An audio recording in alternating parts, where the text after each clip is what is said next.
YouTube, how are you doing? It is your boy Pete Touchscreen Netherco back right here on Project Phoenix Productions with even more Sonic Speed Simulator. And yes, we get 2 of these videos in 1 week because while I have, as we switch over to it and you can quickly see, while we have magically found 20 notes to unlock our hoverboard and our Rockstar Shadow Skin, I have also been informed that with the unlocking of New York City, I have also had access to another Sonic Prime level in No Place. So we will be taking that out today for a quick spin and having a quick look.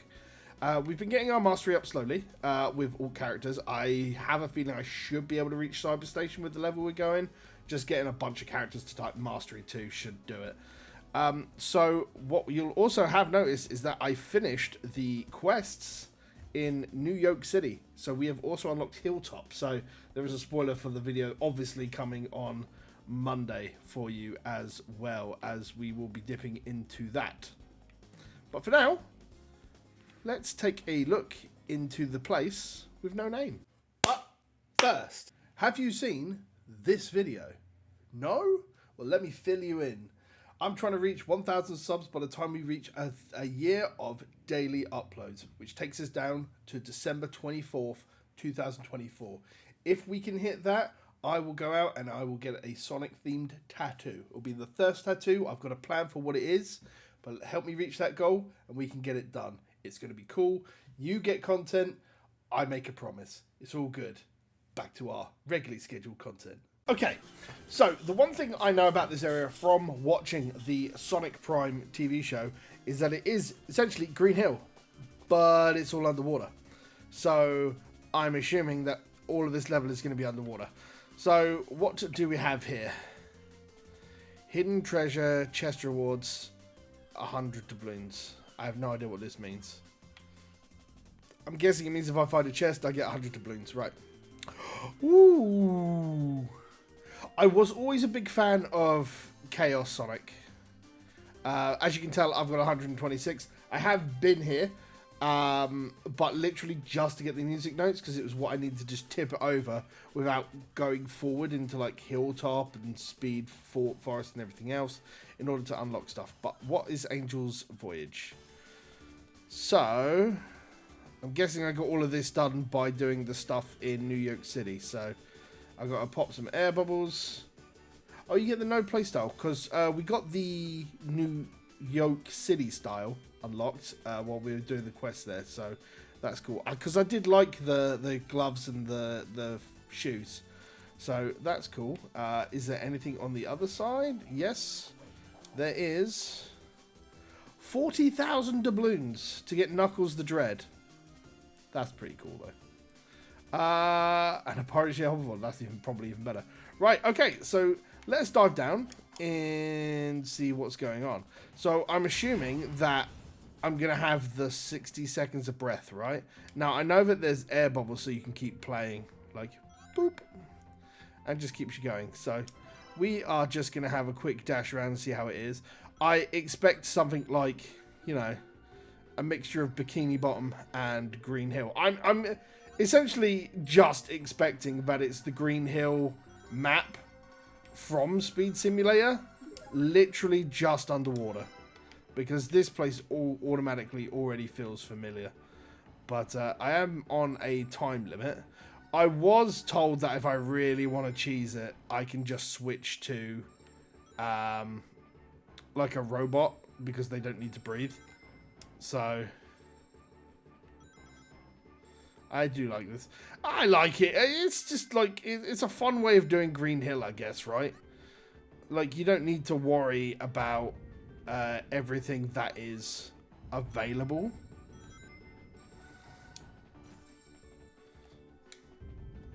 Oh, I really should check to see how the underwater railings are.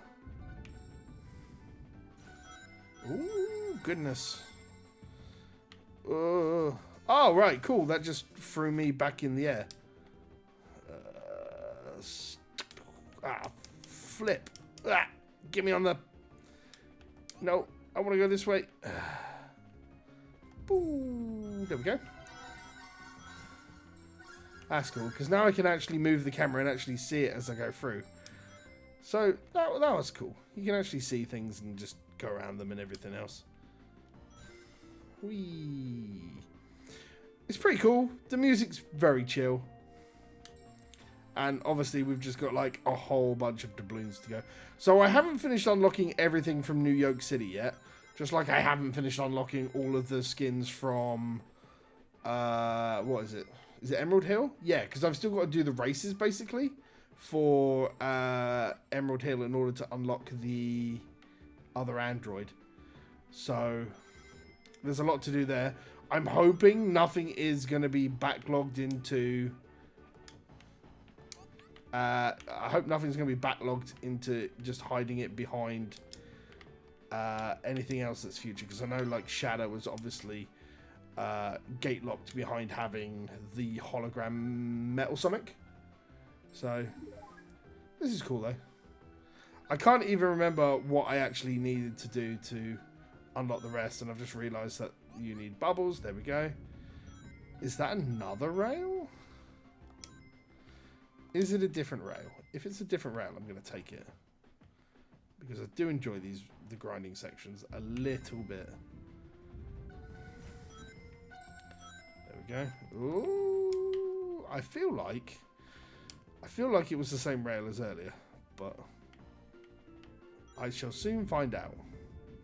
But yeah, I've also done some tinkering with, as you can tell, since last time, the my red ring counter has depleted a little bit. I've been trying to work on getting the fast friends sorted. All right, yeah, I think I've got the what is it called? The air bubbles to pop to continue. Let's go over here. Whoop.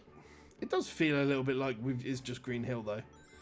There's not really a lot here underneath it to really see, I guess. Like, it does kind of feel a little bit depleted. It's just underwater. There's not really a lot. Just trying to find some more parts of the level that we haven't really seen yet. That's all.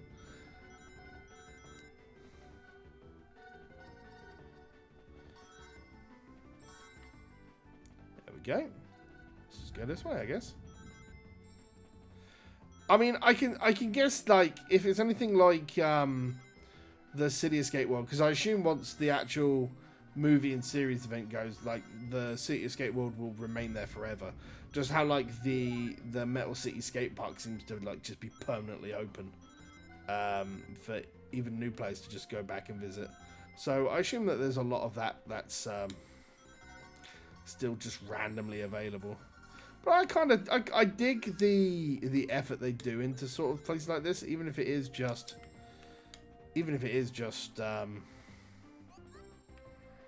Green Hill underwater, you know. Everything always comes back to Green Hill. That's one thing that no game can escape. Is just Green Hill is forever. There's no place like home, even though I have no idea where I am. Just underwater. I guess I need to find like an air bubble scene at some point. Ooh, we found a red ring. I guess that is our cue to go back up here and try and find an air bubble so we do not boop die.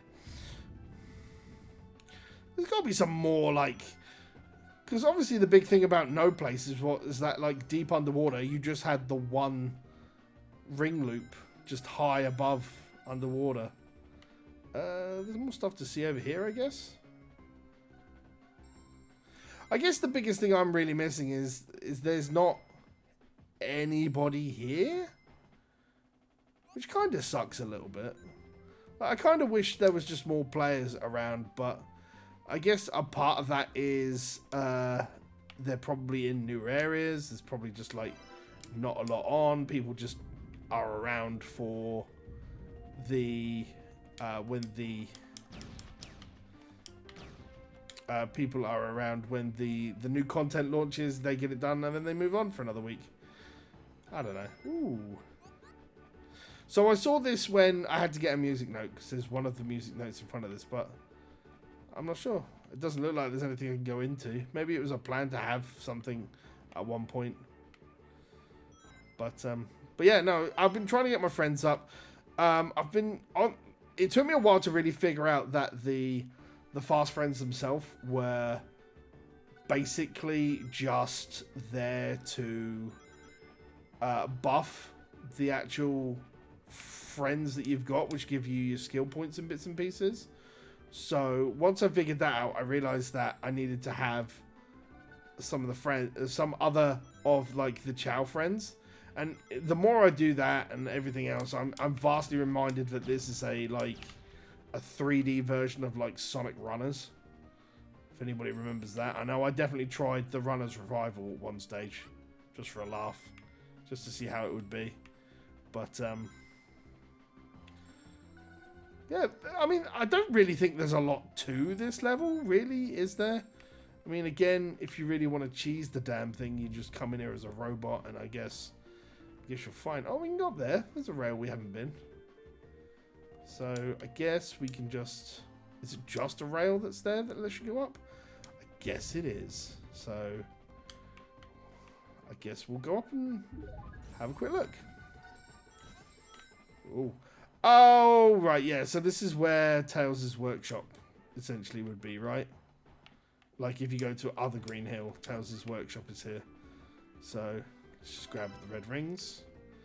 And I presume there's nothing really down here at the end. I don't know. I guess it would be nice if there was more. But compared to, like, say, like New Yoke, because New Yoke felt amazing. Like, I'm really interested to see what Hilltop looks like. Although I'm assuming it's just going to be like another shade of, like, Emerald Hill or something, you know? Because it's obviously just like different hues when it comes to like Emerald Hill and bits and pieces like that. So who knows? We might pop in there before we go. We do need an air bubble, or we're gonna die. Boop. There we go. There's another red ring over there. I think we're pretty much exhausted everything down here. It's nice to know that I've still got an actual birth of content to actually see. But I dig the Sonic Prime stuff. I guess it would have been nice if they had done... like, I'm not sure when these levels came out. But I'm going to assume, like, New York City came out with, like, Season 1. And I'm guessing No Place came out with Season 2. And I guess it would have been nice to, like... see, like, it's not the Void. I can't remember what it's called, but it would have been nice to see that sort of thing with 9 for like Season 3, since that's where, like, well, Season 3 just pretty much took place there, didn't it? So, I mean, we could have a quick biopic over, because I kept meaning to do a look back at Sonic Prime as, you know, so as someone who's grown up with like every Sonic cartoon, essentially, like I thought it might be nice to go in and take a look at Sonic Prime, because I watched it. I went into Sonic Prime fully thinking, well, I'd say fully thinking, fully knowing that it wasn't built for me. You know, it was and just like Sonic Boom was, but I didn't really get into Sonic Boom. Like, the thing that put me off about Sonic Boom was when the couple of episodes I watched, it was the episodes that I saw had the same jokes that I grew up with as a kid repurposed. I was just like, if it's just going to be this, I don't want to watch it again. And I kind of think that I lost out a lot, which, I mean, I very clearly did. Because, like, a lot of the later series of...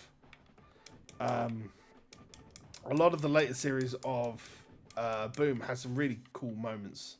You don't really see. Where's the boat? There it is. Oh, I like that you can dash. That's pretty cool.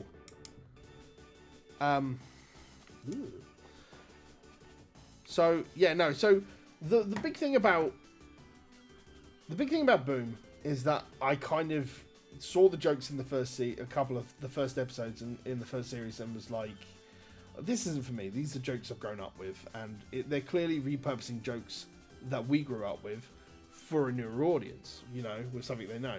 And so I kind of jumped off the boat, and then I haven't really gone back to watch it, and I probably should do, just to give that just to give it the benefit of the doubt, because you see, like, as someone, I'm not sure if you know this, but as someone who's into like the Sonic fandom, you kind of get a lot of like the Sonic Boom out of context clips thrown at you on YouTube every now and again.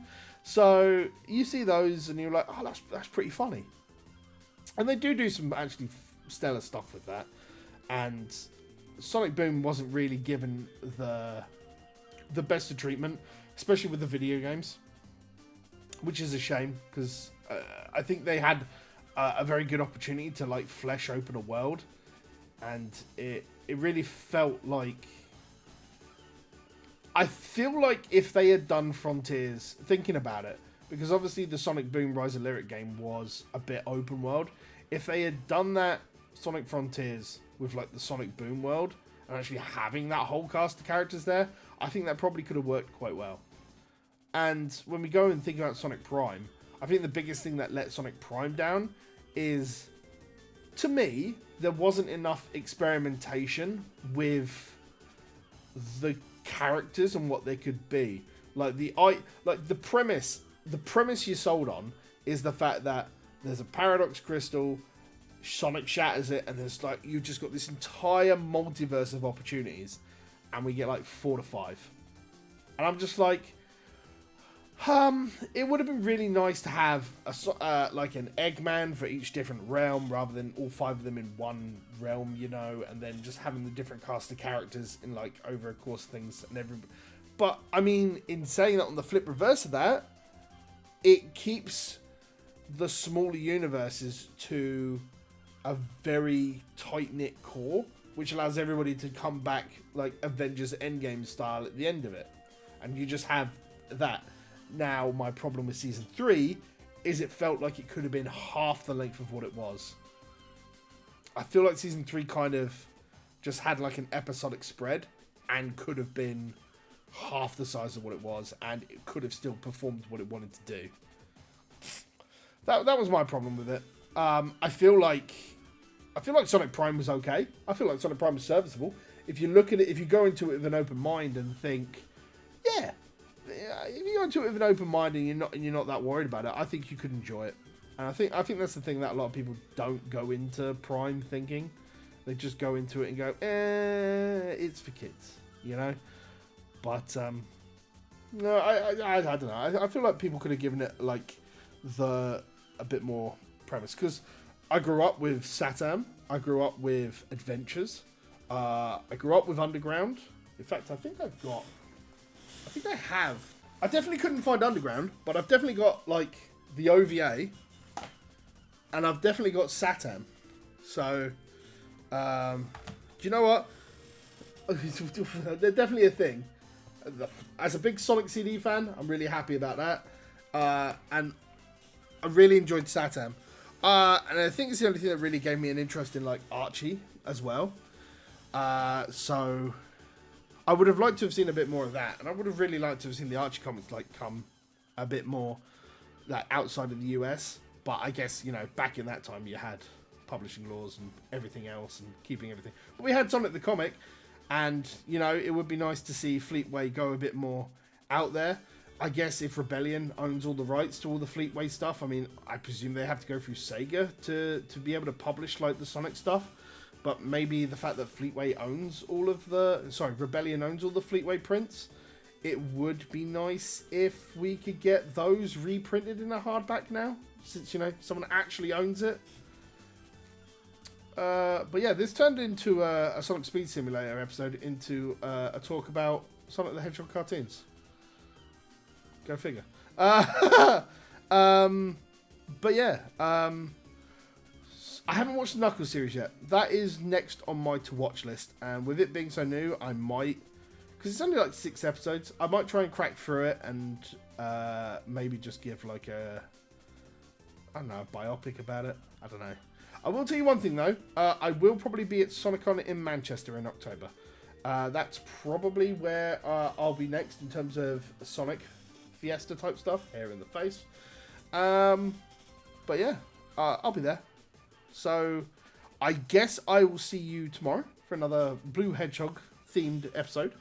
And until then, As always, I have been Pete Titan Squid Nethercoat from Project Phoenix Productions. This has been Sonic Speed Simulator. And until the next time we see each other, take care, stay safe, and play more games.